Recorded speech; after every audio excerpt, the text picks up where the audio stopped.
chosen one. You've always known you were different. You were not born into this world just to survive its storms. You were designed to silence them. Heaven whispered your name before the foundations of the earth were laid. You were not an accident. You were an assignment. Long before your family recognized your uniqueness, long before the world tried to press you into its mold, the mark of divine fire was set upon you, not seen with human eyes, but real in the spirit. This mark burns hotter than any trial you'll face. That's why you couldn't fit in. That's why you've always felt a little offbeat, a little too deep, a little too intense. Because you were never meant to blend in, you were born to stand out. And not for vanity, not for fame, but for purpose. Holy purpose. Eternal assignment. You are God's secret weapon. You are His planted seed in a broken generation. You were marked from birth. Look back and remember how even as a child, the atmosphere shifted around you. Teachers said you were too sensitive. Friends came and went. Crowds couldn't hold you because your spirit knew you weren't made for shallow waters. That discontentment, that restlessness, that holy discomfort, it was the voice of destiny calling you higher. They tried to tame you. Chosen one tried to silence you with religion, with ridicule, with rejection. But none of it stuck. You kept breaking out of every box because fire cannot be caged. You've always burned brighter than you were supposed to. And that fire, it is not your own. It is heaven's. As we read in Isaiah 43:R, when you walk through fire, you will not be burned. The flames will not set you ablaze. You've been walking through fires your whole life, and you're still standing. Don't you dare doubt your worth, because you haven't seen your full fruit yet. Seeds grow in the dark, and some of the most powerful destinies take years to bloom. You haven't been overlooked. You've been preserved. This is the final call. No more hiding. No more shrinking back. You've been drafted into the final hour army, not by accident, but by divine decree. The mark upon your life is not a decoration, it's a declaration. Hell knows your name. Heaven has branded your soul. And the earth is groaning for what you carry. That battle in your mind, that's not depression. That's the resistance of darkness, trying to keep you from rising. That heartbreak, it's not random. It's proof that your heart has capacity to love on kingdom levels. And that fatigue you feel, it's not weakness, it's spiritual labor pains. You're about to birth something that has never been seen before. You are part of a remnant, small in number, heavy in anointing. You are the breaker, the chain snatcher, the generational curse terminator. You've been called to walk where others fall, to speak where others stay silent, to stand when others bow. That's why you've been attacked since birth. That's why the enemy didn't wait until adulthood. He saw the oil on you in infancy. But what he didn't count on was that your fire would only grow stronger under pressure. Every tear you cried watered your calling. Every betrayal sharpened your discernment. Every loss refined your focus. Beloved, chosen one, heaven did not mark you with fire so you could play with embers. You were not branded to blend. You were sealed to stand. When you enter a room, démon panique. When you worship, shackle break. When you speak, atmospheres shift. This fire isn't just for survival. It's for impact. It's for glory. It's for generations to come. Your obedience today will set others free tomorrow. That's the weight of your calling. That's the honor of your selection. Do not wait for a sign. The fire within you is the sign. Comment 777 if you feel that flame awakening right now. Declare to all of heaven and hell, I know who I am. I know what I carry. I will not shrink back. I was born for this. And if this word stirred something in you, subscribe now. You don't need more entertainment. You need confirmation. You need clarity. You need prophetic fuel for the fire God placed inside you. Don't miss another word. Heaven is speaking, and you are listening. They thought you were buried, but you were being planted. You see, the wilderness didn't forget you. It was commanded to hold you until the appointed time. You were never abandoned. You were hidden. And when God hides someone, it's not for punishment. It's for preparation. Isolation wasn't your enemy. It was your sanctuary. While others were celebrated publicly, you were being shaped privately. While they were collecting applause, you were collecting oil. And oil doesn't flow without crushing. You cried out, "Why am I being overlooked?" But heaven was whispering, "Not yet," because the time of your revealing had to align with the time of your authority. And now, the clock of the Spirit is striking. You are stepping into your divine release. You weren't overlooked. You were covered, protected, guarded. Because had you been revealed too soon, the fire upon your life would have attracted leeches, parasites, and counterfeit alliances that would have smothered your flame. But now you are emerging, not weak, not broken, but refined, hardened by holy fire, fortified in faith, armed with unshakable trust. In your silence, heaven was building your foundation. Every night you lay awake, wrestling in the dark, God was downloading blueprints. Every moment you felt unseen, angels were sent to minister to your soul. You were not forgotten. You were being formed in the shadows. Remember the story of David. He wasn't even invited to the ceremony. His own father didn't think he was worthy of the oil. But God knew where his king was. Among the sheep, among the smells, among the mundane. That's where kings are made when no one is watching. That's where you've been. A king in hiding, a queen in preparation. When Samuel showed up, the oil refused to flow until David appeared. It didn't matter who was ahead of him. It didn't matter who looked the part. The anointing will wait for the one it was designed for. And so it has waited for you. God has kept you in a place of holy obscurity. Not because you were too small, but because your assignment is too large. And now, the trumpet is sounding in the Spirit. The hiding place is cracking open. You are being summoned, not by man, but by mandate. Every detour, every delay, every disappointment, it was sacred. Don't despise it. Don't regard it. It gave you weight. It gave you depth. It gave you fire.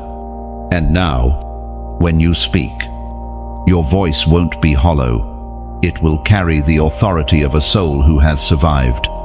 A soul who knows the price of the oil. A soul who knows that faith isn't a concept, it's breath. The waiting room trained you.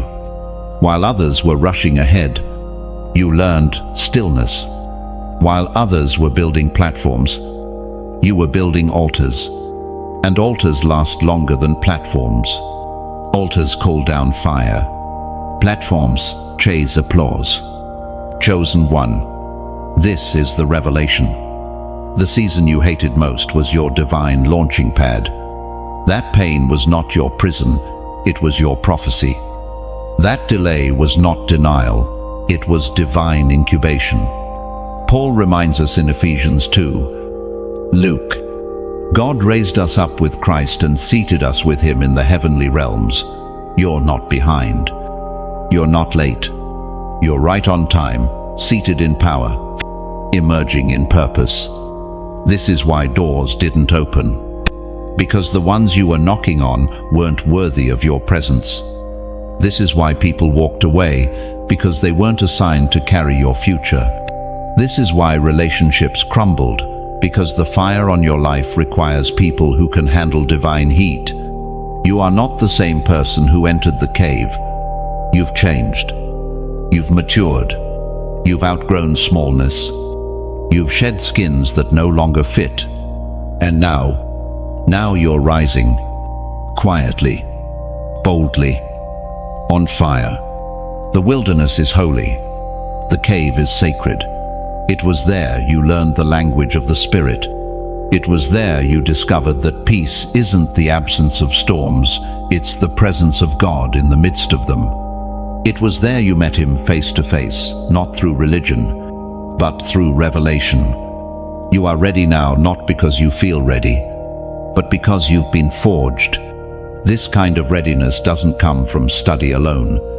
It comes from scars, from surrender, from surviving things you don't even have words for. And this is your call to remember. God wastes nothing. Not a moment.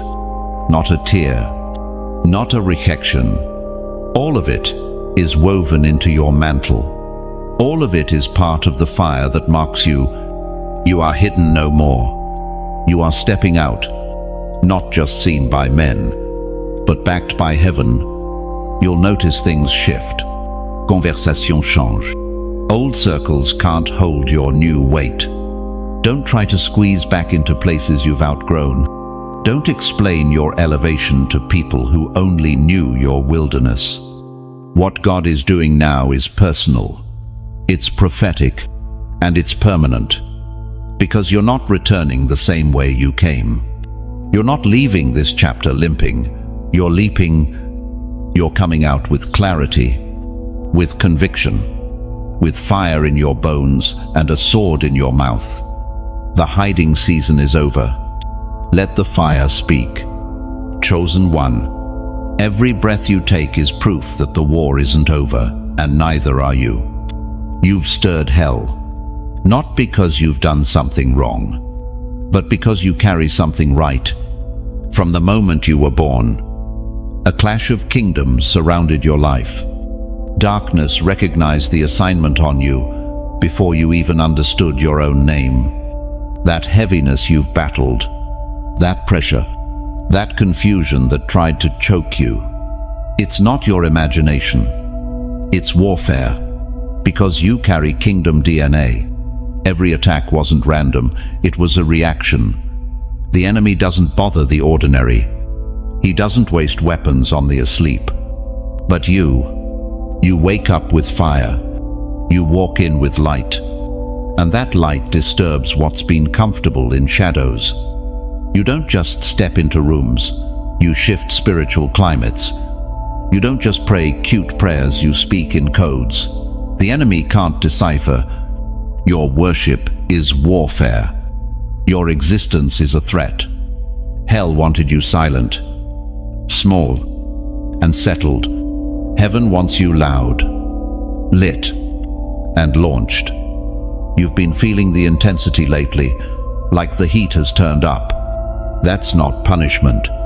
That's confirmation. You've crossed over into territory that triggers principalities. But what they didn't expect was your persistence.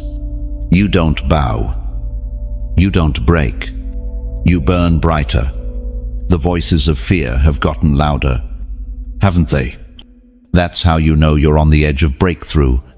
The enemy's lies always increase before your elevation, because he knows what you're about to unlock. He knows what happens when you realize just how much power you carry. That's why the resistance is rising. That's why the doubts are echoing. He's hoping you'll retreat before the revelation drops. But you won't.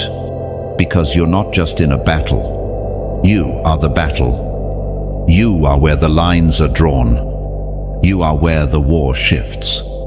Because through your life, through your yes, through your obedience, heaven is reclaiming ground that's been lost for generations. You're not just breaking curses, you're establishing kingdoms. Your very presence terrifies darkness. Let me remind you of the authority within you.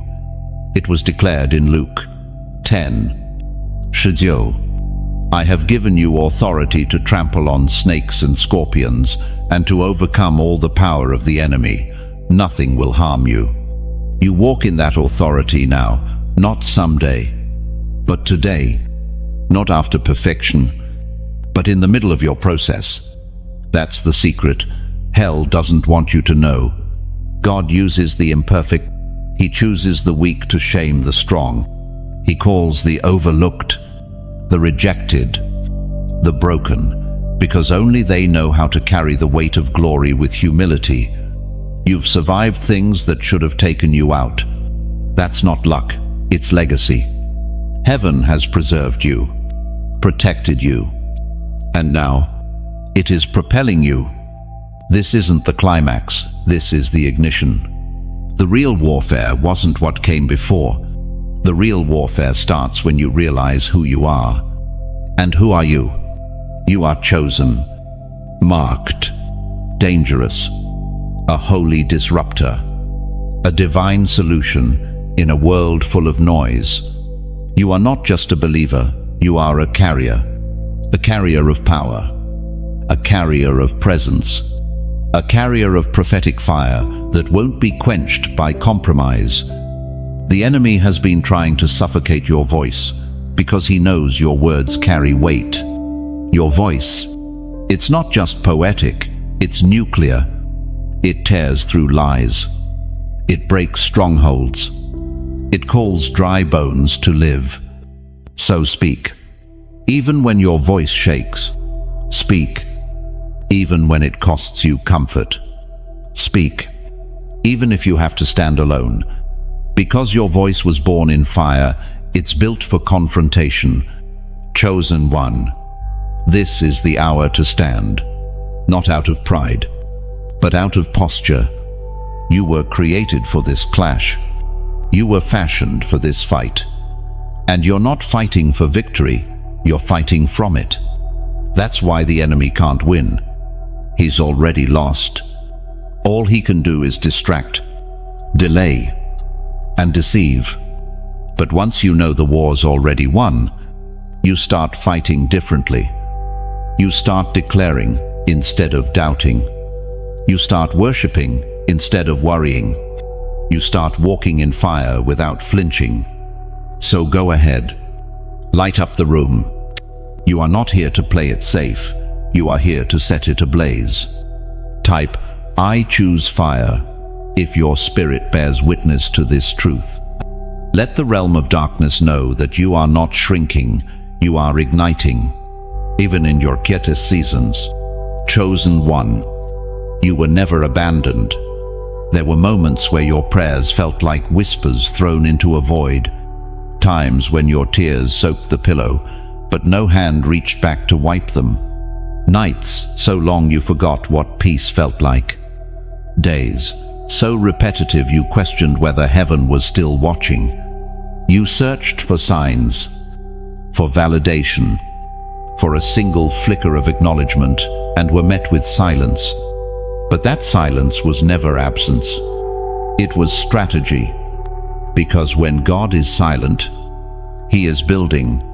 When the heavens go quiet, it doesn't mean you're forsaken.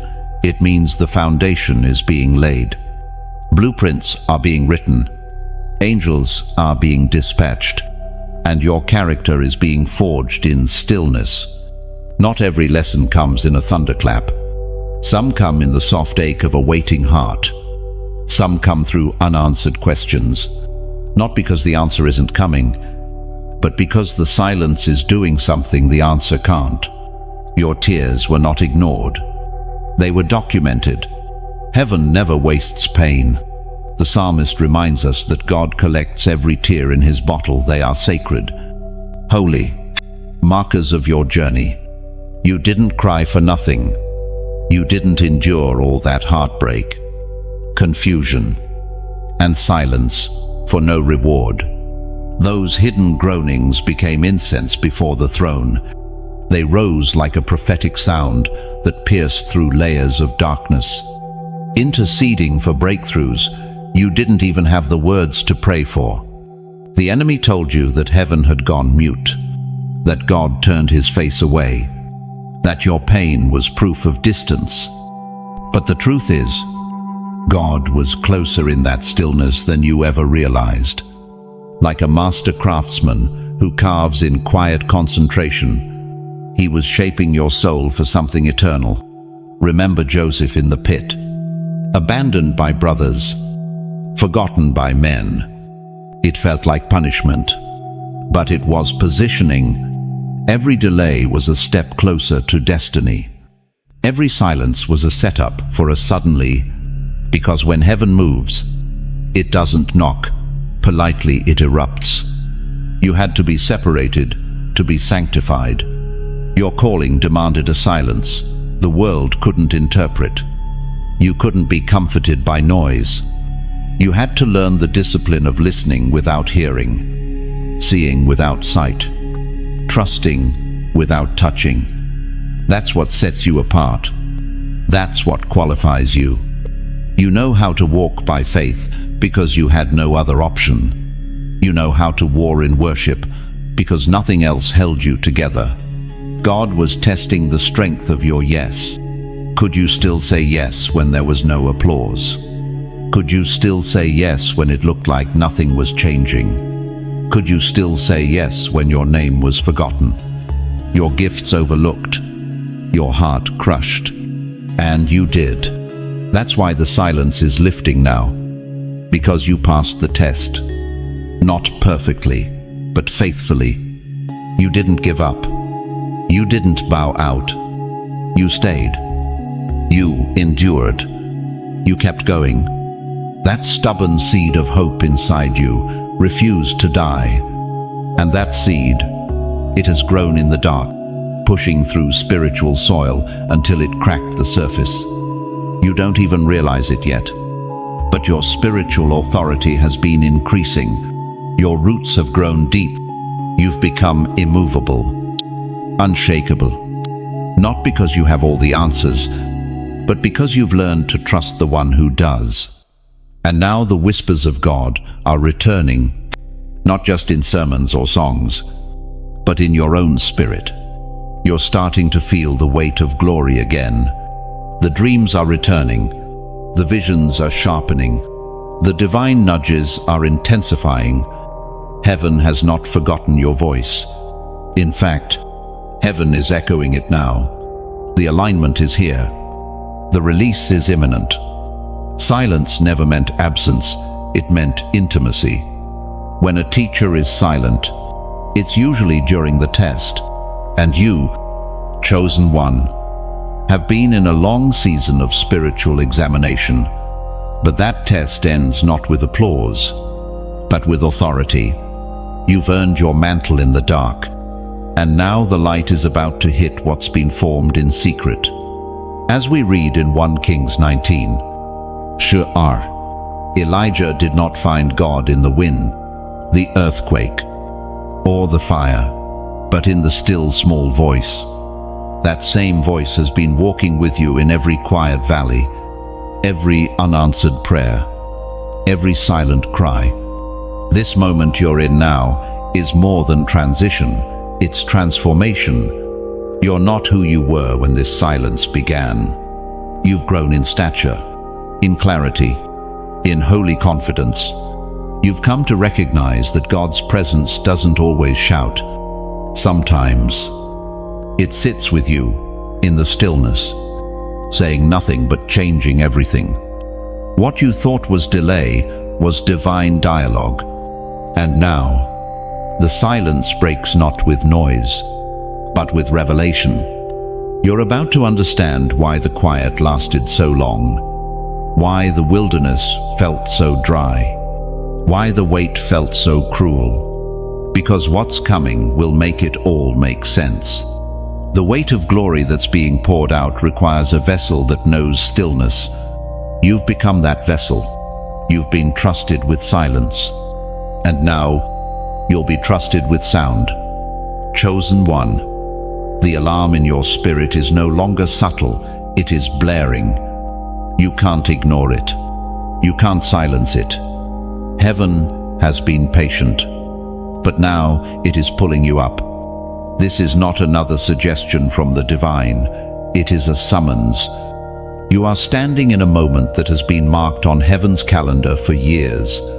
Everything in your life has led to this very hour. You feel it, don't you? That internal pressure, like something inside is stretching. Like the version of you that used to survive can't fit into the future, God is revealing. That's not stress. That's spiritual expansion. Heaven is enlarging your territory, and it starts with your awareness. Gone are the days of delay. Gone are the days of passive waiting. This is your divine wake-up call. You were never meant to walk through this life half awake, spiritually numb, going through the motions. You were born to shake nations, shift atmospheres, and awaken the dead places around you. But you cannot do that asleep. You must rise. God has been whispering, through sermons, through moments, through unexpected encounters. But now he's roaring. The delay has expired. Your moment is now. It is written in Romans 13. Shayi. The hour has already come for you to wake up from your slumber. Because our salvation is nearer now than when we first believed. This is not metaphor. This is mission. The urgency you feel is real because the time is short. And the longer you stay in indecision, the longer others stay in bondage. Yes. Your obedience is about more than just your breakthrough. It's about your bloodline, your city, your generation. There are people tied to your voice, your presence, your mantle, and their deliverance is waiting on your decision. You've played small long enough. You've second-guessed yourself long enough. God isn't asking for your perfection, He's demanding your permission. Will you let Him fully take over? Will you stop managing your calling and finally surrender to it? This is your final call, not because God is giving up, but because He's shifting forward with or without your cooperation. He loves you too much to leave you behind, but His kingdom cannot wait forever for your agreement. The enemy has been banking on your hesitation. He's planted seeds of confusion, fear, and apathy in hopes that you'll keep spinning in cycles. But cycles are breaking. Patterns are ending. You're not confused. You're being confronted. Confronted with purpose. Confronted with truth. Confronted with your next level. And that next level cannot be accessed with yesterday's mindset. You must think differently. Pray differently. Move differently. You are not the same. You've walked through too much fire to stay the same. What didn't kill you only qualified you. What tried to bury you only planted you deeper. And now, what's been growing in the soil of your surrender is about to break through. You feel the urgency because something divine is trying to be born through you.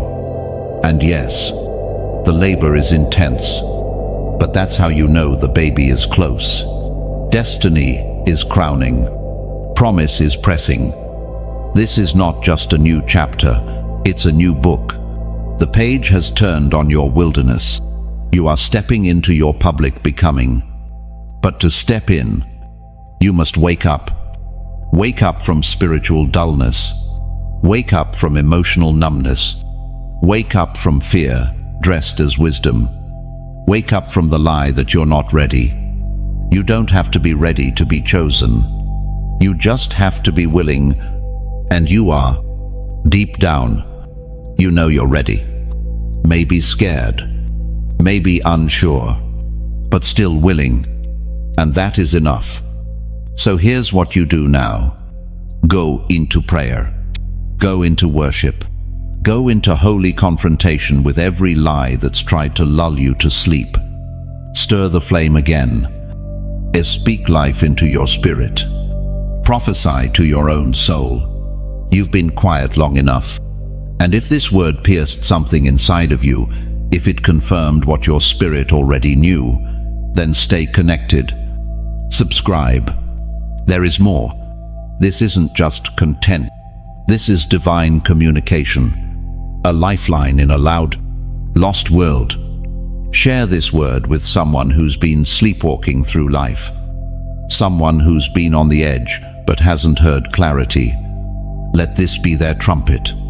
And if God stirs your heart to go deeper, to partner with what's being built here, consider sowing a seed.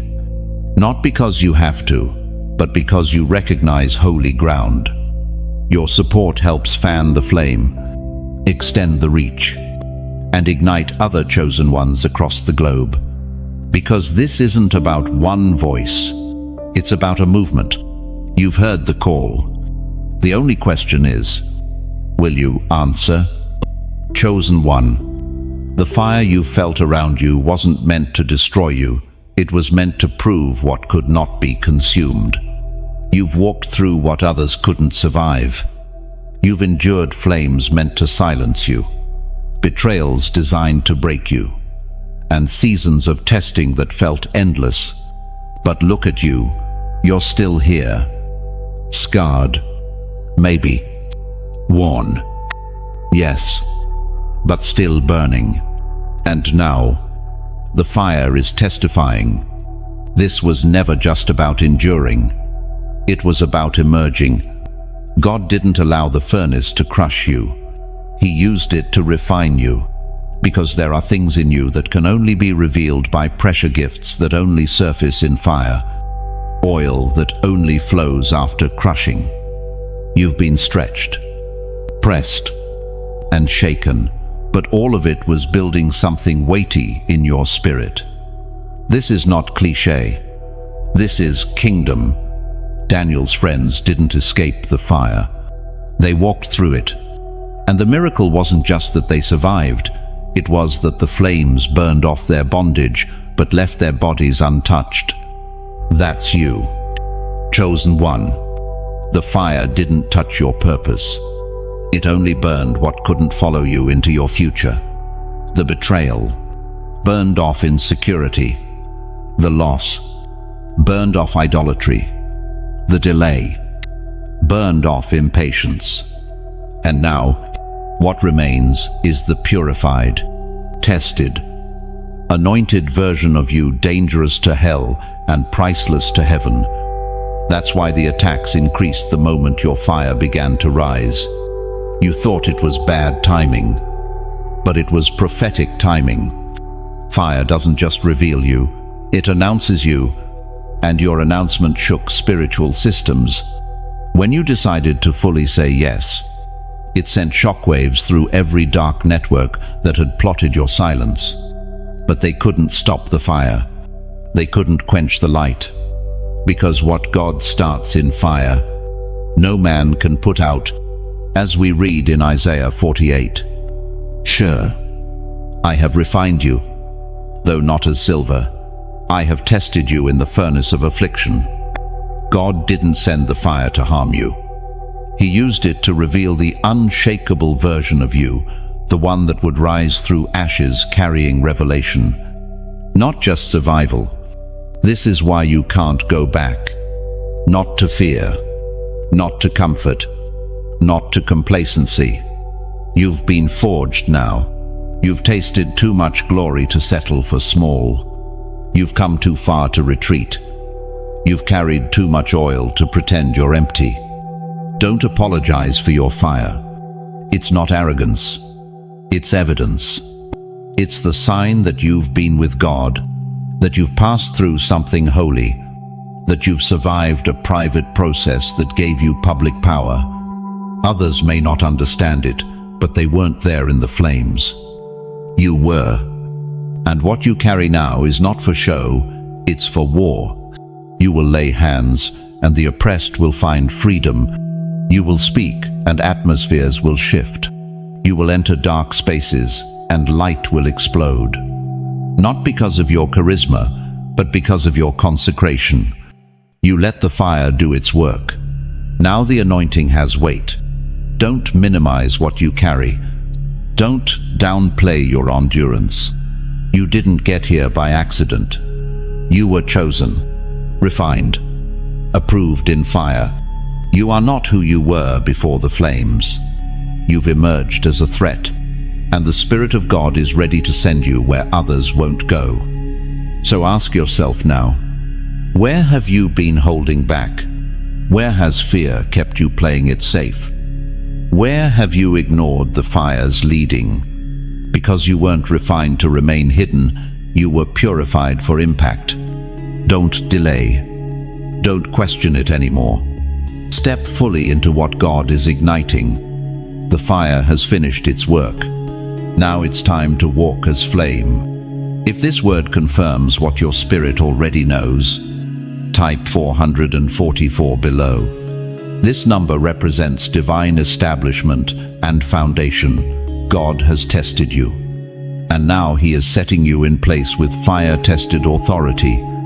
You're not just marked, you're flaming, and the world is about to see what refined glory looks like. Chosen one, you didn't just stumble into this moment.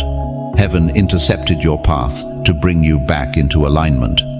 Every detour, every delay, every closed door you faced wasn't rejection, it was redirection. You've been moving, but some of your steps weren't ordered. You've been searching, but some of the voices you followed weren't divine. And still, mercy pursued you. Even when you were running the wrong way, grace lit up the road behind you. Even when your heart was cold, God refused to let go. That's what divine interruption feels like. It doesn't ask for permission. It stops everything. This moment right here, it is not coincidence. It's not algorithm. It's not just another scroll through content. It's heaven placing its hand over your life and saying, enough. Enough wandering. Enough confusion. Enough delay. God is stepping in. There is a difference between interruption and destruction. God doesn't come to break you. He comes to reroute you, to expose the subtle compromise, the quiet drift, the seemingly innocent distractions that have slowly numbed your discernment. And when He does, everything gets rearranged. He's interrupting your patterns so He can restore your purpose. What you thought was the end of something was really the beginning of a holy redirection. The job that didn't work out, the relationship that fell apart, the door that slammed shut, all of it was designed to reorient you, not to hurt you, but to heal you, to bring you back to your origin, His voice. God is not obligated to bless roads. He never sent you down, and in His mercy, He will allow disruption before destruction. Sometimes He'll let things fall apart so you don't fall away. Sometimes He'll strip away what looked like favor to reveal what's been blocking your fire. This is not punishment, it's preservation. It was declared in Proverbs 16, Jew. In their hearts, humans plan their course, but the Lord establishes their steps. You made plans. Some of them were good. Some were rooted in ambition, others in fear. But now God is stepping in, re-establishing the steps that align with your mantle. And it might feel uncomfortable. Divine interruption rarely feels gentle. It yanks idols out of our hands. It silences voices we trusted. It closes chapters we wanted to keep reading. But it does so with surgical precision. It cuts to heal, not to harm. Because God isn't interested in your comfort. He's committed to your calling. So many times, you prayed for clarity. But clarity doesn't come through confirmation alone. It often comes through confrontation. And now, God is confronting everything that's been dulling your edge. The habits, the people, the priorities, the thoughts. He's not just removing distractions, He's realigning your destiny. You've been chosen, not just to walk in power, but to walk in purity. And purity requires pruning. Fire doesn't just burn outward, it burns inward. It purifies your motives, your loyalties, your decisions. It recenters your soul around the one who never moves, never fails, never misleads. That's why this moment matters. It's not just another message, it's a divine pivot, a holy interruption that signals the start of your return to divine alignment. You don't need a new strategy. You need surrendered steps. It's okay if you don't have it all figured out. You're not supposed to. Obedience doesn't require full understanding, it requires full surrender. The next step may not make sense in the natural, but if your spirit recognizes the call, follow it. This is a holy reroute, a course correction, a divine stop sign in the spirit saying, look again, listen again, choose again.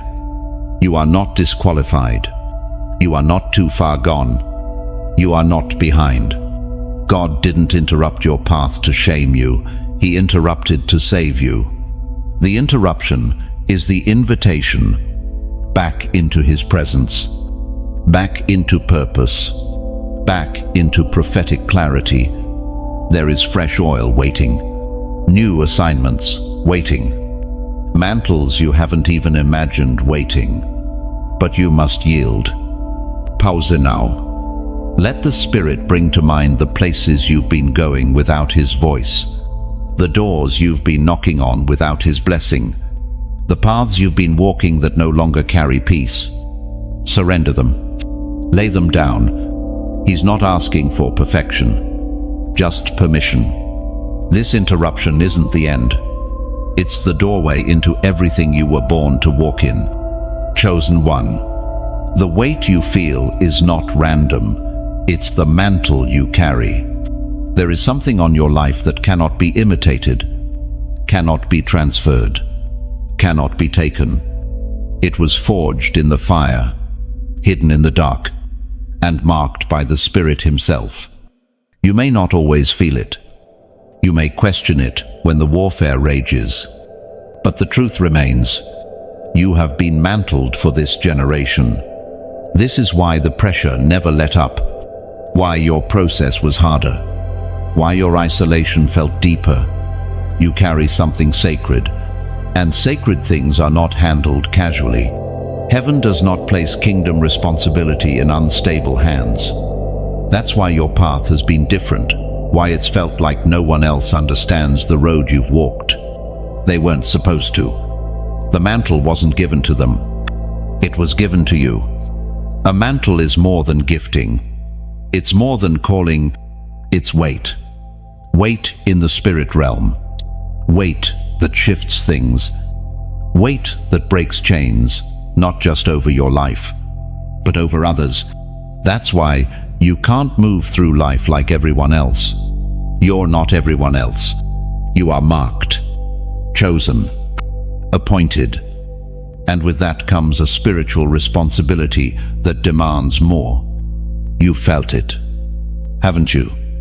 That internal knowing that your life has meaning beyond your survival, that even when things were falling apart around you, something was standing tall within you. That was the mantle, holding you, covering you, reminding you that no matter what happened externally, the call on your life could not be cancelled. Moses carried it. Elijah wore it. Elisha caught it. Jesus bore it perfectly. And now, heaven has placed something upon your shoulders, not for show, but for war. Because mantles are for movement, not platforms, not performance. Movement.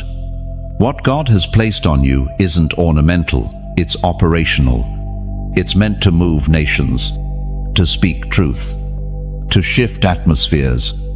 That's why you've battled so much confusion. Why the enemy has launched attack after attack on your identity. Because if you ever truly recognize what you carry, You'll stop chasing validation and start walking in demonstration. There's a reason the enemy keeps attacking your confidence. If he can't take your mantle, he'll try to convince you it isn't real. He'll make you feel unworthy, too broken, too late. But the mantle doesn't rest on your perfection, it rests on your obedience. You didn't choose this mantle, it chose you. Before you were formed in your mother's womb, heaven had already woven the threads of your calling. Your assignments are not a reaction to circumstances, they are the unfolding of prophecy. You've been walking into what's already been written. Paul reminds us in Ephesians 2, "For we are God's handiwork, created in Christ Jesus to do good works, which God prepared in advance for us to do." You're not figuring this out as you go. You're uncovering what's always been in you. The mantle is not new, it's awakening. That's why your pain was different. Why your betrayals were strategic. The enemy was not just after your peace, he was after your mantle. Because if he can get you to lay it down, he doesn't need to steal it. But here you are, still standing, still believing, still burning, because the mantle is still yours. You've tried to ignore it, tried to run from it, tried to hide it, but mantle don't evaporate. They cling to you like flame to oil, and the more you surrender, the more the mantle activates. It's been waiting, hovering, positioned, and now it's moving. Don't minimize what you carry. Don't apologize for the weight. You were chosen because you could bear it.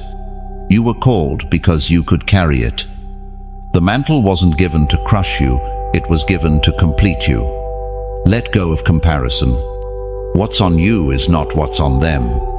You weren't called to mimic, you were called to manifest. And manifestation requires alignment. You must align your life with the weight you carry. That means letting go of what grieves the mantle. That means pruning what weakens your fire. That means living with intention, not distraction. Your mantle demands consecration. There are places you can't go anymore, conversations you can't entertain, relationships you can't maintain. Not because you're better, but because you're burdened. And a burdened soul has no time for empty things. You are dangerous now, not because you're perfect, but because you've surrendered. And a surrendered vessel carrying a divine mantle is the enemy's worst nightmare. You don't even have to shout. Your presence alone speaks. Your footsteps carry authority. Your words carry shift. Your prayers carry deliverance. You are not empty. You are loaded. Every scar is proof of your survival. Every battle, a layer of oil. Every delay, a deeper root. And now, the mantle is settling heavy over your life. Not to crush, but to cover. To clothe you with divine function. To place you in the center of your kingdom assignment. Do not run from it. Do not doubt it. Wear it. Because the mantle you carry is about to make room for the mission ahead. Chosen one, you were born with a roar. The enemy hoped you'd never find. But life tried to muzzle it. Pain tried to distort it. People tried to shame it. Somewhere along the line, you started questioning your voice. You started whispering when you were born to thunder. You started editing your truth to make others comfortable. You started shrinking, second-guessing, silencing yourself, not because you were unsure, but because you were wounded. The pit didn't just trap your body, it tried to bury your sound. Betrayal came. Accusation followed. People you trusted became voices of doubt. The words they spoke cut deeper than swords. You're too intense. You're too much. You're not ready. And so, you closed your mouth. You made yourself small. You traded volume for validation. But the heavens never agreed with their verdict. The Lion of Judah never revoked your roar. In fact, every season of silence only made your voice more dangerous. Every time you chose not to retaliate, your authority grew. Every time you forgave without apology, your sound gained weight. You thought your silence was weakness, but it was strength under pressure. Now God is calling your voice back. Because this world doesn't need echoes. It needs voices. Your voice. Not the watered-down version. Not the edited one. The raw one. The broken one. The anointed one. The one forged in disappointment and tested in fire. The one that still rises when everything falls. Don't you see? Your voice is a weapon. That's why hell has tried so hard to shut it down. The enemy isn't afraid of noise, he's afraid of sound.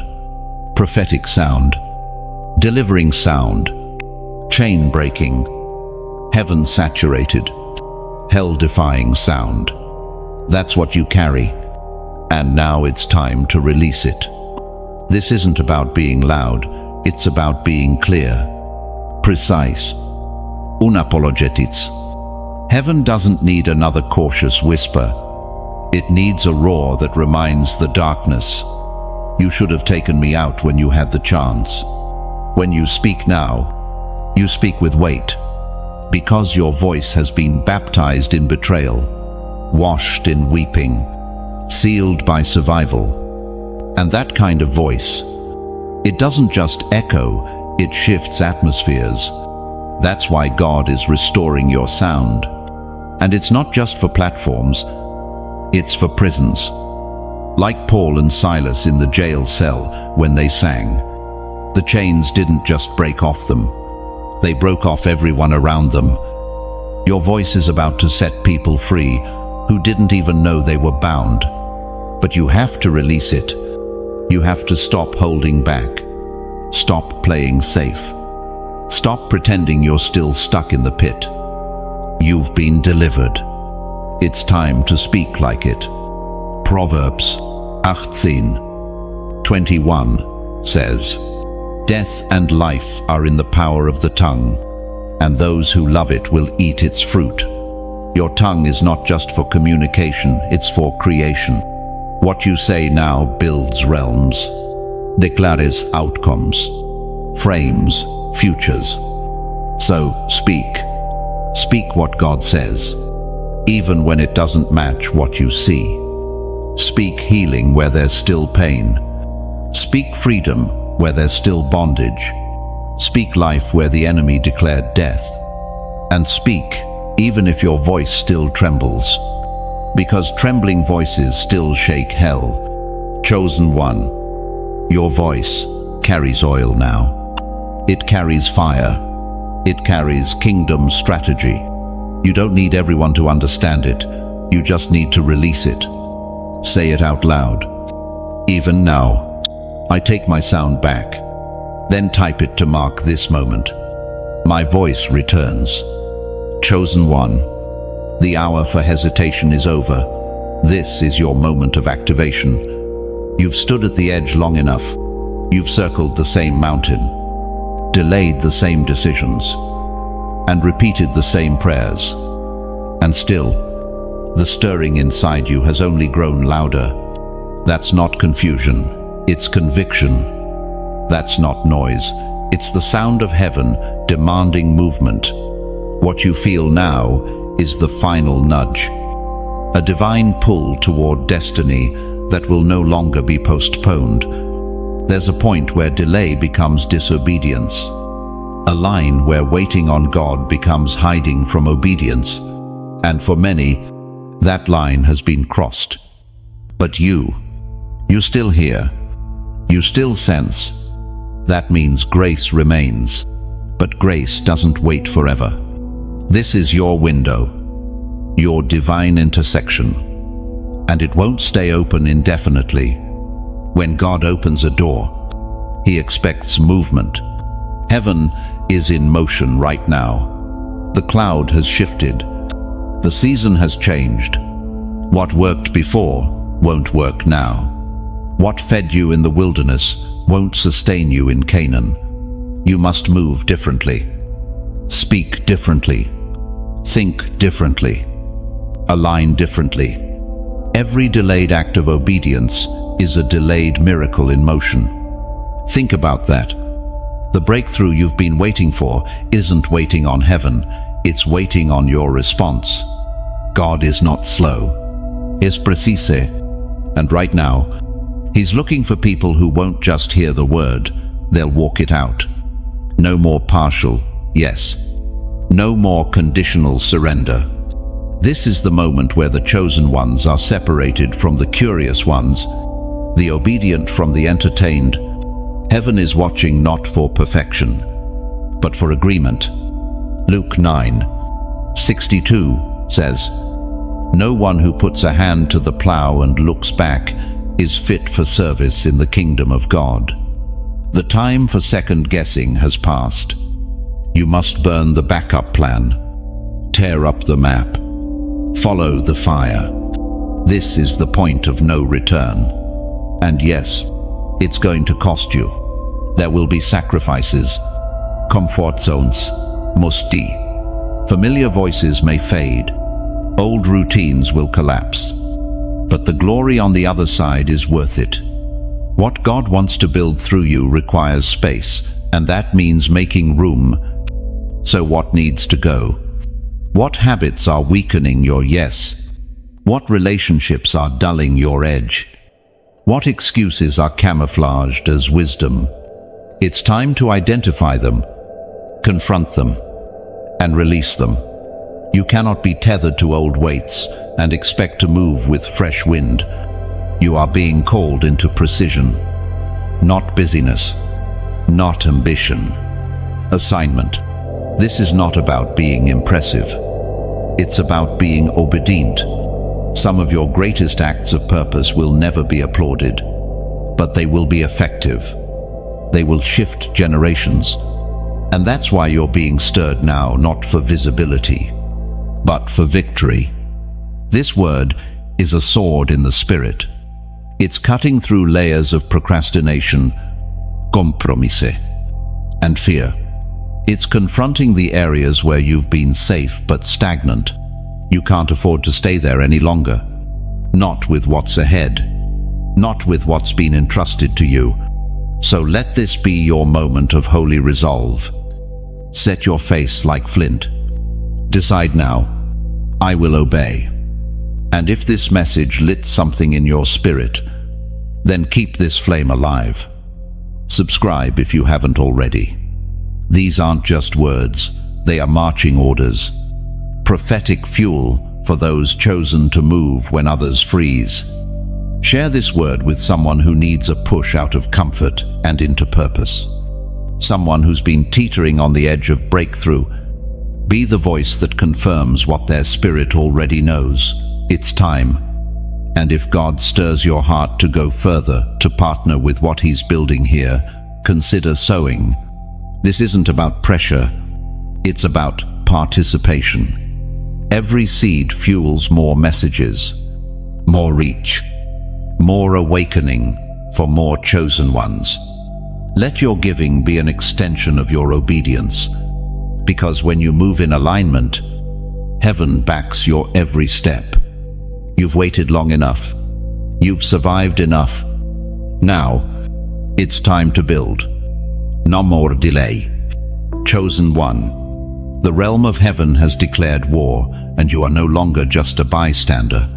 You are a warrior marked by fire. This battle is not metaphorical. It's not symbolic. It's real, fierce, and strategic. And whether you realize it or not, you've been in it for years. That internal warfare, the tension that never seems to fade, the unrelenting pressure in your mind and spirit, it's not just life, it's a spiritual conflict that's been waged against you from the moment you said yes to your calling. You didn't step onto a playground when you gave your life to God. You stepped onto a battlefield. The kingdom of darkness does not go quiet when light rises. It resists. It retaliates. It plots. And if you've been feeling hit from every angle, if your relationships, finances, health, and clarity have all been under assault, it's because you are a threat. You have become a threat to systems, to curses, to chains, to spiritual regimes that have ruled your bloodline for generations. And now, they are terrified, not of your past, but of your alignment. You've shifted something, not because you shouted louder, but because you finally agreed with heaven. You stopped asking for small assignments and started praying dangerous prayers. You stopped negotiating with fear and began walking in fire.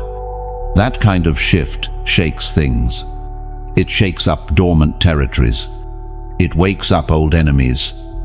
But more than anything, it activates the warrior within. You were never meant to be passive in this fight.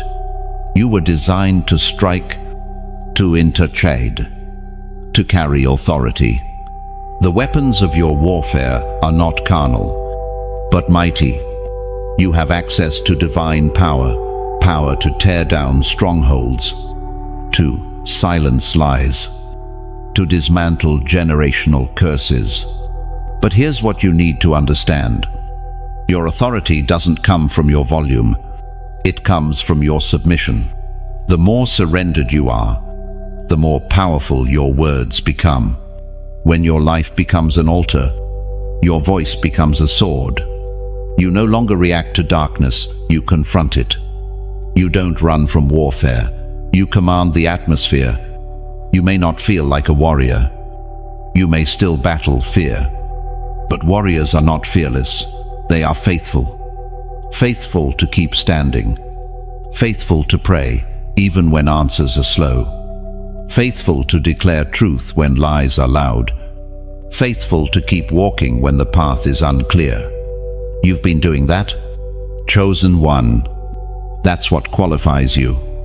You haven't fought perfectly, but you've fought. And that fight has not gone unnoticed. The heavens have declared war on every chain that's tried to hold you. Every cycle, every lie, every torment, every form of bondage that's tried to attach itself to your destiny, God is confronting it. You are not alone in this war. Angels are moving. The Spirit is roaring. You've got divine backup, and the war is already tilted in your favor. Romans 8:37 declares, "In all these things we are more than conquerors through him who loved us." You are not barely surviving, you are conquering. And not just for yourself. Your victory is not private. It's generational. The freedom you're fighting for will ripple into places you'll never physically go. But you must fight differently now. No more reactive warfare. No more panicked prayers. It's time to fight from a place of seated authority, to recognize that heaven isn't scrambling, heaven is sovereign. You're not begging for victory, you're enforcing it. That means changing your posture, standing in worship even when it hurts, praying in tongues when the weight feels unbearable, declaring the word when your circumstances scream the opposite. Not because you're in denial, but because you're in alignment. Hell has already made its move. Now heaven is making its declaration, and you are the vessel through which that declaration is being carried out. You're not the victim in this war. You are the warrior. You are the one hell couldn't kill, the one fire couldn't burn up, the one betrayal couldn't silence. The fact that you're still here is proof that your anointing is untouchable. But don't mistake survival for the end game. You weren't born just to make it through. You were born to take territory. That means reclaiming joy, reclaiming peace, reclaiming identity, and then helping others do the same. You are a weapon in God's hand.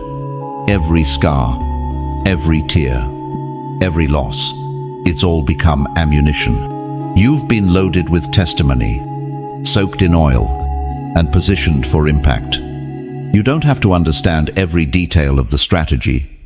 You just need to obey every step. The Spirit knows what it's doing. So now, move with intention. Pray like someone's freedom depends on it, because it does. Live like your obedience is building something eternal, because it is. Speak like your words are shaping atmospheres, because they are. This war is not the end. It's the birthing place. It's where mantles are activated and warriors are revealed. It's where heaven proves that light doesn't just survive the darkness, it overcomes it. And that's exactly what you're about to do. Chosen one. You're not losing people, you're shedding the excess weight that cannot rise with your elevation. This moment in your life may feel like isolation. You may be wondering why the people who once surrounded you have grown distant. Why the phone is quieter. Why the tables you used to sit at are no longer yours. But this is not punishment, it's positioning. You are being called higher. And the higher you go, the fewer can come. This is the painful truth of the chosen. Élévation demande séparation. You've been praying for clarity, praying for direction, asking God to draw you into purpose. But you didn't know that clarity comes with cutting. That obedience requires letting go. That purpose is not just found, it is carved, refined, shaped. And to shape something holy, God must first remove everything that profanes it.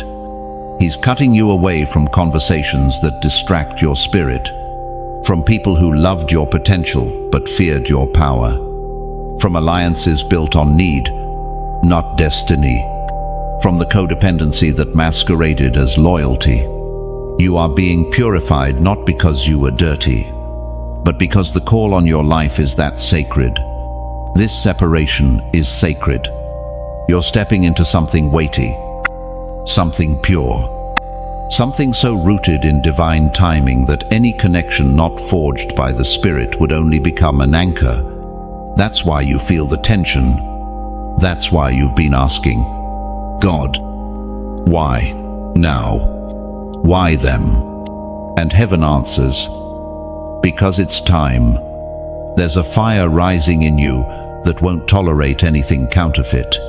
And it was written in John 15. He cuts off every branch in me that bears no fruit, while every branch that does bear fruit, he prunes, so that it will be even more fruitful. Even the fruitful are pruned, even the loyal are refined, even the strong are stripped. Because this isn't about comfort, it's about capacity. You've reached the place where your next level cannot afford distractions. Yes, you loved them. Yes, they walked with you. But they were only assigned to your former season, not because they were evil, but because their presence no longer serves your purpose. And if you keep trying to hold on to what God is cutting off, you will suffocate your own progress. This season demands maturity. Maturity to let go in peace, to release in silence, to walk away without needing closure. Because God doesn't always explain pruning, sometimes He just does it. And your job is not to resist, it's to remain planted, remain focused, remain faithful. The silence is not abandonment, it's protection. The rejection is not failure, it's redirection. The loneliness isn't a curse, it's a cocoon. You are being transformed in solitude. What used to define you is falling off. And that feels like loss, but it's actually resurrection. You are not breaking down, you are breaking through. Heaven is trimming your circle to increase your clarity. You can't hear the whisper of destiny over the noise of dysfunction. You can't receive divine instruction while nursing human approval. So God is silencing the unnecessary. He's untangling you from the familiar to set your feet on the firm. This is not the time to beg for what's leaving. Let it go. If they had the capacity for your calling, they'd still be beside you. If they were anointed to walk where you're going, they'd still have peace around you. The awkward tension, the drifting, the silence, it's all divine.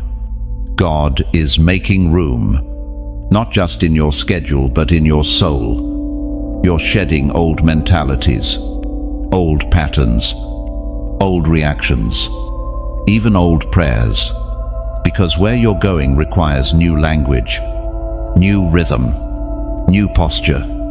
You are becoming the person your future requires. Chosen one, don't mourn the pruning, embrace it.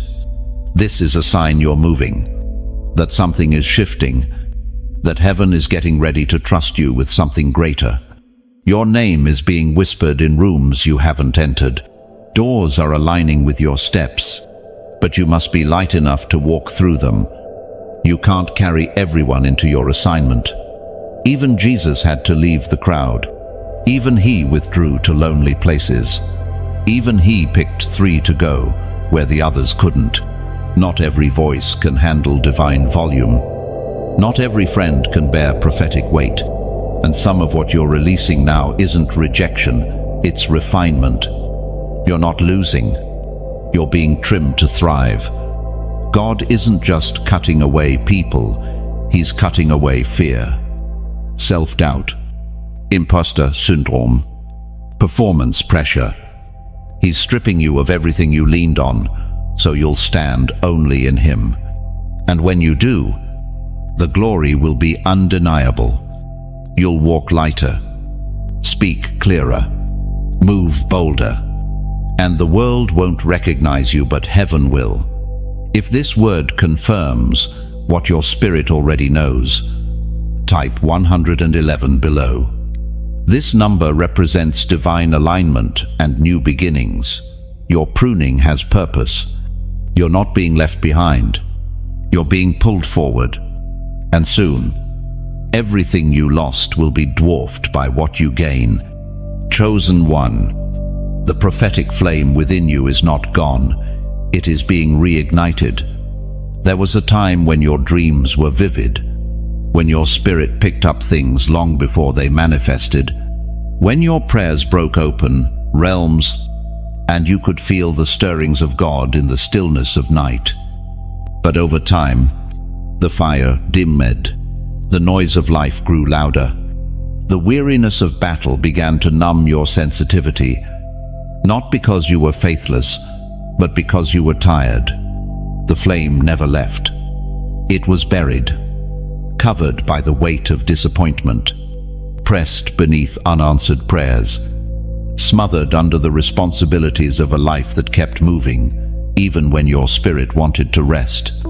You've been running on faith residue, functioning with partial clarity, surviving on old encounters, but deep inside, something is calling you back. God is not content to let you live off yesterday's manna. He is calling your spirit into a deeper awakening, a prophetic resurgence, not emotional hype, not shallow spirituality, but real, weighty, personal encounter. The kind that disrupts your plans, the kind that corrects your course, the kind that leaves you marked for life. This is the season of restoration, not just of things, but of sight. You are a seer, a discerner, a voice that was born to echo the sound of heaven. But the enemy knew this. That's why your clarity has been under constant attack. That's why confusion has loomed like a fog. That's why your dreams felt distorted, your nights restless, your prayers mechanical. He tried to extinguish what was divine. But here's the truth. The gifts of God are irrevocable. They may lie dormant, but they do not disappear. You haven't lost your gift. You've just forgotten how heavy it really is. And now, God is bringing it back to the surface, not for performance, but for purpose. Joel 2:28 declares, "And afterward I will pour out my spirit on all people. Your sons and daughters will prophesy. Your old men will dream dreams. Your young men will see visions." This outpouring isn't reserved for a platform. It's for every chosen one willing to carry it in purity. You don't need a microphone to be prophetic. You don't need a title to hear God. You were wired for this. Sensitivity isn't a flaw, it's a function. You see deeper, feel heavier, sense what others miss, not because you're emotional, but because you're anointed, and that anointing is being stirred again. Heaven is opening your eyes in a fresh way. You'll start to dream again, vivid, strategic dreams, not scattered fragments, but divine blueprints. Not just for your life, but for others. You'll begin to discern again truth beneath the surface, motives behind words, spiritual shifts before they become visible. This is not new, it's restored. God is restoring what religion dismissed. He's resurrecting what routine buried. You were never made to operate in shallow waters. Your spirit thrives in the depths, and now He's drawing you back under the waves, not to drown, but to immerse you in glory. It may start suddenly. You'll feel things before you hear them. You'll know things before they're said. Don't second guess it. Don't talk yourself out of it. Don't downplay what heaven is revealing. This is not imagination, it's impartation. The prophetic within you is reawakening, and with it comes responsibility. To speak when silence feels safer, to obey when instruction feels inconvenient, to pray when others laugh, to carry words that don't always comfort, but always convict. You're not just being reignited for you, you're being ignited for others. This world is desperate for a sound that cuts through lies, a voice that carries heaven's language. You are that voice. Not because you asked for it, but because you were chosen for it. The oil on your life was never just for survival, it was for sight. Sight that exposes darkness. Sight that reveals purpose. Sight that shifts regions. You must guard this flame, because it will attract opposition.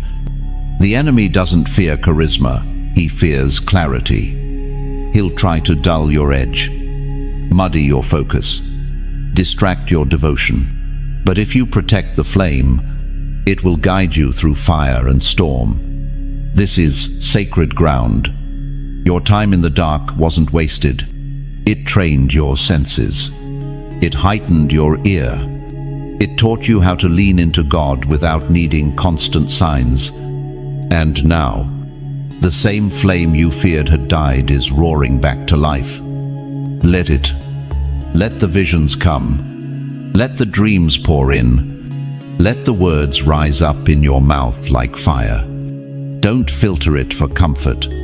Don't hold it back to fit in. You were never meant to fit in. You were meant to speak from fire. Chosen one. What you carry is costly, but it is needed. You are not stepping into hype. You are stepping into holy function. The fire that once lit you in secret is about to be seen by those who never imagined the depths of your assignment. The prophetic in you is not re-emerging to make noise. It's rising to declare war on every lie, curse, and system that thought it could outlive your call. And it's just beginning. Chosen one. The glory you are stepping into comes with a cost, one you can no longer avoid or delay. You have been asking God for more clarity, more power, more visibility, more anointing. But more of Him always demands more of you. Heaven does not anoint halfway vessels. And what is coming upon you now is not light, not optional, not casual. It is costly glory. And that glory will demand your obedience at a level you have never surrendered before. It's not the obedience that happens in public, in front of applause, amid celebration. It's the obedience that is forged in silence, in the lonely places, when no one is watching and your reward is not immediate. That's the obedience God is requiring from you now. He's not asking for perfection. He's asking for death, death to your plan, death to your timing, death to the idol of understanding, because glory always follows death. Jesus didn't skip Calvary to get to resurrection. There was a cost for the crown. And if you are going to reign in what you've been called to, then something in you must lay down what's been comfortable. This is why the pressure has increased. Not because you are being punished, but because you are being called deeper. God is cutting out what cannot coexist with glory. Old attitudes, old appetites, compromised connections, private habits. He's putting his finger on things that were once tolerated, but now must be torn out. You're not being punished. You're being purified, because the vessel that carries glory must be clean. You have been marked for something holy, something eternal, and glory will never rest on divided allegiance. This is where the hidden battles become public power. This is where your private yes becomes a generational shift. But you must decide, will you give God everything, or will you only give him what doesn't hurt?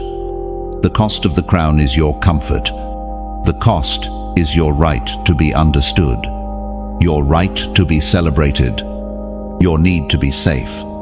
Glory does not sit on the casual. It sits on the consecrated, and consecration means setting yourself apart, not just from sin, but from self.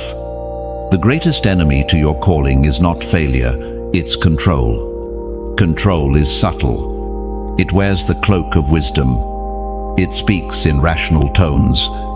It convinces you to wait, to withhold, to negotiate obedience. But control and surrender cannot live in the same house. And glory will not inhabit the room where control still reigns. This is not the time for half-hearted devotion.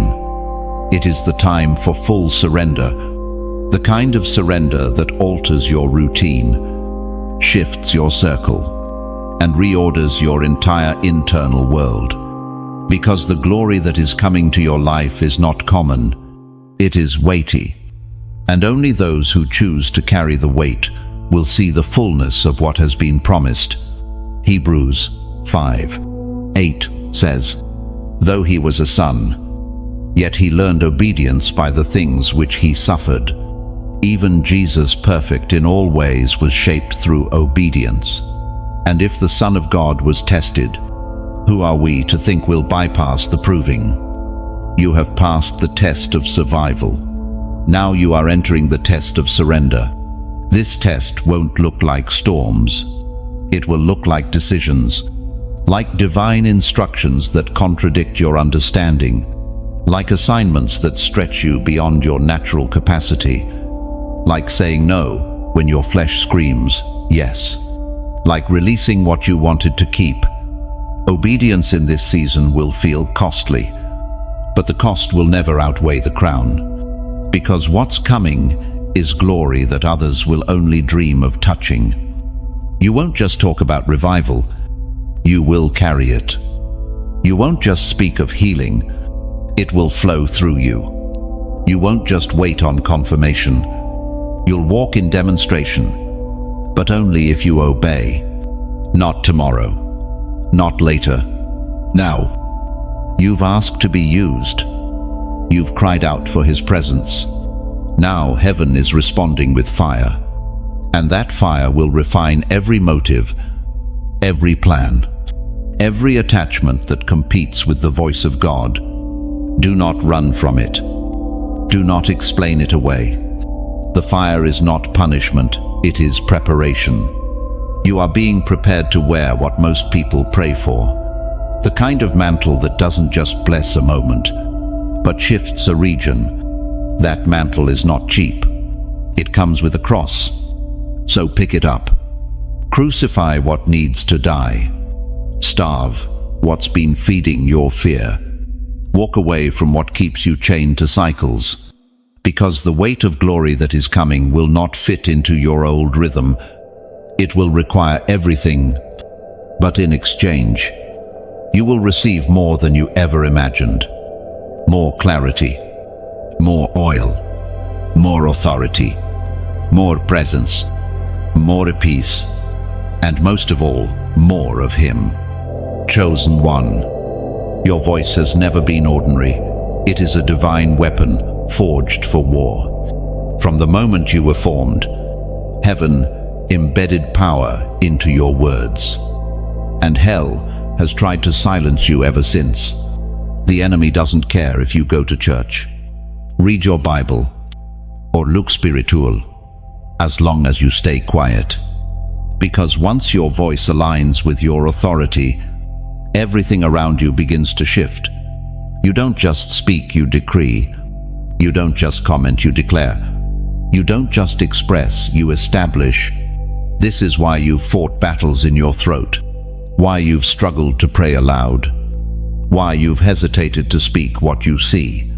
The warfare around your voice has never been about volume, it's always been about impact. The enemy fears what you might release if you ever realize your mouth was made for fire. When you speak in alignment with heaven, demons have to flee.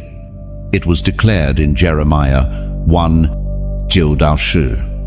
Then the Lord reached out His hand and touched my mouth and said to me, I have put my words in your mouth, to uproot and tear down, to destroy and overthrow, to build and to plant. That is not poetic language, it is prophetic function. You are not just speaking to be heard. You are sent to destroy and plant, tear down and build. And now, that voice, your voice is being activated. It doesn't matter what others have said about you. It doesn't matter if your words were mocked or misunderstood in the past. The same God who called prophets out of caves is calling you out of silence. Your testimony carries the thunder of heaven now, not because it's loud, but because it's true, and truth cuts. Your words will disrupt darkness. They will challenge comfort. They will shake the lukewarm. You won't fit in. You weren't meant to. God didn't put fire in your mouth so you could whisper when hell is shouting. Your voice carries weight. That's why you must use it with wisdom. This isn't the time for reckless speech. This is the time for righteous declaration. Your words must now become swords. Your prayers must become warfare. Your utterances must become strategy. You've spent enough time waiting for a microphone. But God isn't waiting for you to be handed a stage. He's waiting for you to open your mouth right now. In your home, in your car, at your job, in your room, wherever you are, heaven is leaning in, waiting for the sound of one who knows their voice has been restored for such a time as this. Speak what God gives you, even when it doesn't make sense, even when it contradicts what you see, even when it costs you acceptance. Speak it anyway, because the future needs your voice. Your family line needs your decrees. Your city needs your intercession. Your generation needs your truth. Not the watered-down, edited version, but the holy, fire-baptized truth you were born to carry. The days of spiritual silence are over. You will not be muted. You will not be managed. You will not be molded to fit into what makes others comfortable. There's a new sound coming from your mouth, and it's not empty. It's not uncertain. It's not unsure. It is powerful, anchored, immovable, because it was birthed in pain, baptized in fire, and refined in private places. Don't delay. If this word pierced you, then open your mouth today.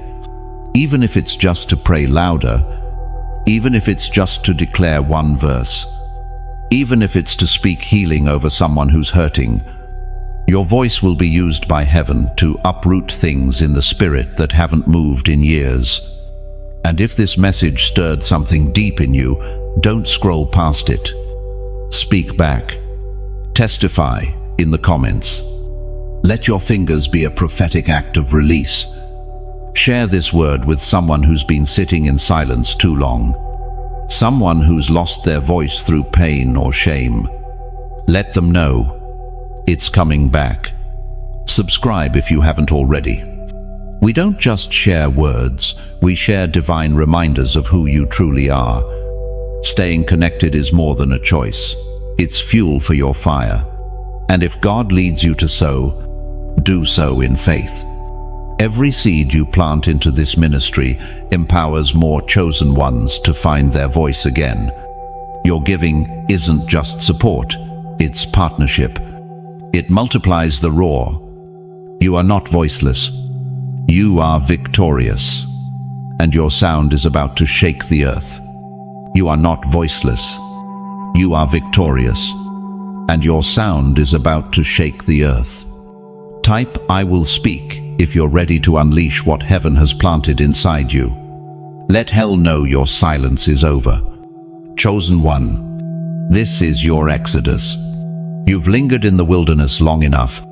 You've sat with questions, wandered with uncertainties, tried to make sense of divine delays. But the time has come. The season has shifted.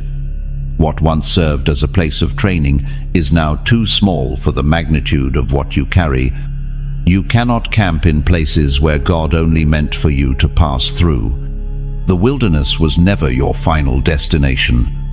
It was necessary, holy, even. It exposed things you didn't know were in you. Pride you thought was gone. Fear you didn't recognize.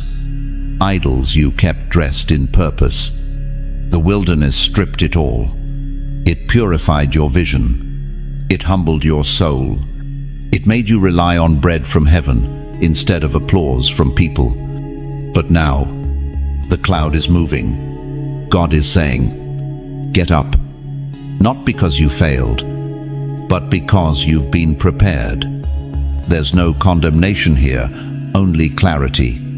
You are not who you were when you entered this dry place. Your steps are stronger now. Your discernment is sharper. Your dependence is deeper. And all of it is proof that the wilderness has done its work. Now it's time to leave Egypt behind fully. Because you can't carry Egypt into Canaan. You can't cross into promised land carrying old mindsets. You can't walk into freedom still thinking like a slave. That's why God let things break. That's why certain doors never reopened. That's why the patterns couldn't follow you forward. He wasn't punishing you, he was pulling Egypt out of you. You cried out for deliverance. But deliverance is messy. It requires detachment. It demands sacrifice. It exposes everything that was manageable when you were stuck. You can't just be free externally, you must be free internally. And true freedom is not the absence of chains, it's the absence of compromise. You've been led by fire, fed by manna, covered by grace. But now, you're being led by promise. This is the shift. You're moving from survival to strategy, from reaction to revelation, from hoping God moves to becoming the move of God in the earth. And to walk in that level of purpose, you must release every Egypt that still lingers in your system. Every fear, every trauma, every attachment to what was. Let it fall. It served its purpose. It taught you something. But it cannot come with you. Egypt has no place in the land flowing with milk and honey. Not in your thoughts. Not in your emotions. Not in your decisions.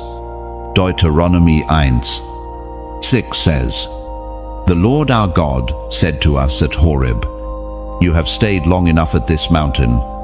It's time to move, not just physically, but spiritually. Your heart must leave the wilderness. Your spirit must leave the waiting. Your mind must leave the fear. This is your moment of spiritual exit. And yes, transition is uncomfortable. It always is. The in-between space is awkward. You're not where you were, but you're not fully where you're going. And in that space, your faith must be louder than your memory. You must stop looking back. Stop measuring the future by the pain of your past. Stop expecting disappointment because that's all you've known. God is doing a new thing, not a repeat, not a remix. A new thing, one that requires you to walk differently. This is where obedience becomes motion. You won't feel ready. You may not see the full picture, but the Red Sea doesn't part until your feet move. The walls of Jericho don't fall until you march. God responds to movement. You don't need a perfect plan. You need prophetic momentum, and you have it now. You've received the fire. You've survived the test. You've surrendered the old, and heaven is thundering one word over you. Go. You'll feel resistance. Pharaoh always tries to pull you back one last time. He'll tempt you with comfort, familiarity, compromise. Don't answer. Keep walking, even if it's slow, even if it's through tears. Every step is breaking something. Chains aren't just falling off you, they're falling off your bloodline. This exodus isn't just about you. It's generational. Your obedience is writing new patterns for those coming after you. You are the deliverer they didn't see coming. The unexpected Moses rising from obscurity with a staff of surrender and a mouth full of fire. So take the step, even if your voice shakes, even if your knees tremble, even if your heart questions. Take the step, because Canaan is not a fantasy. It's a fulfillment, and it's waiting on your movement. Chosen one.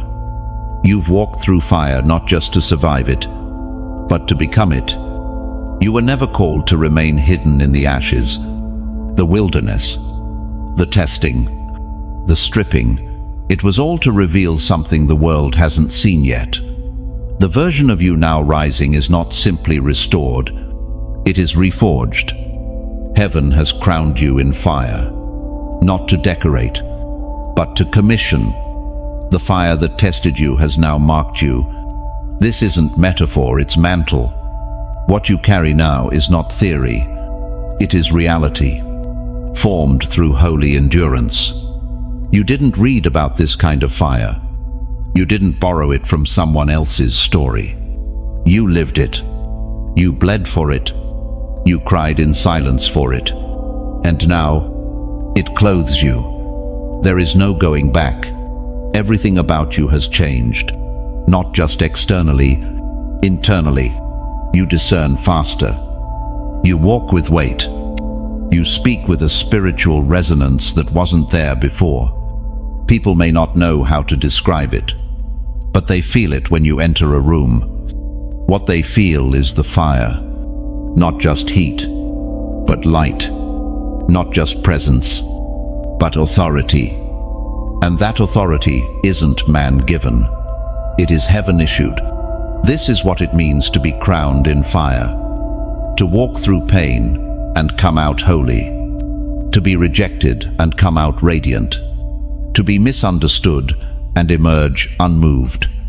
This crown does not glitter like gold. It glows with glory, and it cannot be stolen. The enemy tried. He sent doubt to steal your joy, delay to shake your hope, distraction to dull your edge. But none of it worked. Because deep down, your spirit knew this fire wasn't for destruction. It was for distinction. Isaiah 61. 3 says God gives a crown of beauty instead of ashes, the oil of joy instead of mourning, and a garment of praise instead of a spirit of despair. You are walking in that exchange now. Your mourning has turned into mission. Your despair has birthed declarations. And the ashes, they've become oil. That oil is costly. That's why you guard it differently. You no longer entertain empty rooms. You don't waste words on fruitless ground. You're not afraid to be alone if it means being aligned, because you know now, presence without fire is nothing but smoke. And you weren't called to impress, you were called to ignite. You carry something others won't understand. That's okay. It's not for them to understand. It's for them to encounter, and when they do, they won't remember your name as much as they'll remember what shifted in them when you walked in. That's the legacy of those crowned in fire. You're not just anointed, you're assigned. There is a charge on your life now. To move differently, to speak boldly, to go where others retreat, to lead when no blueprint exists. Your story, your scars, your obedience, these are your credentials. You don't need man's permission. You've been validated by heaven. There's a reason the enemy couldn't take you out in the fire. He knew if you made it through, you'd rise with too much power to be silenced again. And now, that's exactly what you've become, a holy threat. You will see miracles because you survived misery. You will deliver others because you refused to die in delay. You will walk in revival because you did not abort your refining. And now, everything around you must shift. Not by force, but by fire. That crown on your head is invisible to most, but not to hell. That's why the opposition will persist, not to defeat you, but to test the consistency of your flame. But you are no longer flammable. You are fireproof. You've been made of something eternal. And now, you burn not from effort, but from essence. The people around you will feel it. The places you step into will sense it. The atmosphere will respond. Because when God crowns someone in fire, their very existence becomes warfare. Not by shouting, but by showing up. You are not who you were. You are crowned in fire now, and you are ready. Chosen one. Take a moment now and breathe in what just unfolded. You've walked through 17 gates of truth, of fire, of revelation. This wasn't just a message, it was a mantle. And if your spirit is still burning, it's because something in heaven was confirmed over your life. You are not who you were when you began reading. You've been stirred, confronted, awakened, realigned, and now, crowned in fire, you step into a future that's not waiting to happen, it's waiting for you. Let this be more than inspiration, let it become instruction. Go back through the sections. Let your journal catch the weight. Let your prayers echo what was spoken. Let your next steps reflect your new posture. And if this word fed your spirit, don't keep it to yourself. Share it. Forward it. Let someone else awaken to their calling. There are chosen ones around you who need this reminder, this roadmap, this raw. Comment below. Fire still burns if this message ignited something in you. Your words might be the confirmation someone else needs. This is how we build a movement, by standing together, flame to flame. If you haven't yet, subscribe. Stay connected. There is more words, more weight, more fire. This is not the end. This is the beginning of your activated obedience. And if this message blessed you, consider sowing into this space. Your gift makes room for more voices to be reached. more mantles to be ignited, more chosen ones to step into who they truly are. Give as God leads. Every seed is sacred. You are not alone. You are not forgotten. You are chosen, and now you are crowned. Keep the fire burning.